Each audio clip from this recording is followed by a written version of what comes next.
Sir Jim Ratcliffe and his INEOS company will make an improved second bid for Manchester United before this evening's 9 p.m. deadline.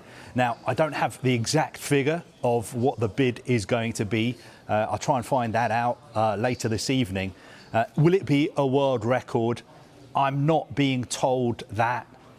All the parties involved in this have signed confidentiality agreements, so it's very, very difficult to get an exact number.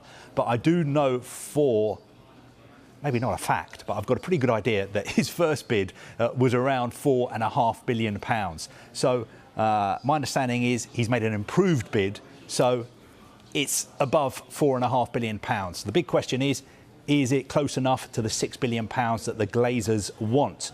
My feeling is from the Qataris are not actually sure that the Glazers want to sell the club. I think the same is true for Sir Jim Ratcliffe as well, and the same is true for Raine too. So all these bids going in, I think they're both world record bids, but the big question is still, will the Glazers want to sell United? And the other question is, will either of them be thinking, I can make a big enough bid here, it's only second round, there might be more rounds, so I can make a big enough bid here to blow the rest out of the water?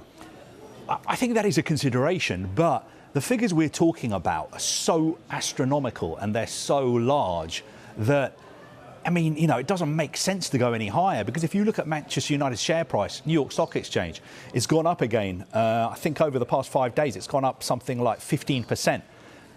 Its market cap value is $4 billion today. So that is about £3.5 billion.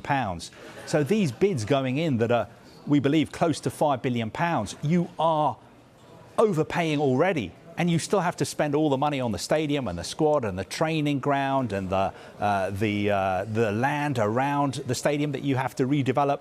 So I don't think people want to pay more than they absolutely have to, but you make a very, very good point. One way of getting your hands on United would be to make a blockbuster bid and, to use a cliche, blow everyone else out of the water. Sorry, it's my I use the cliche, I'm sorry. OK.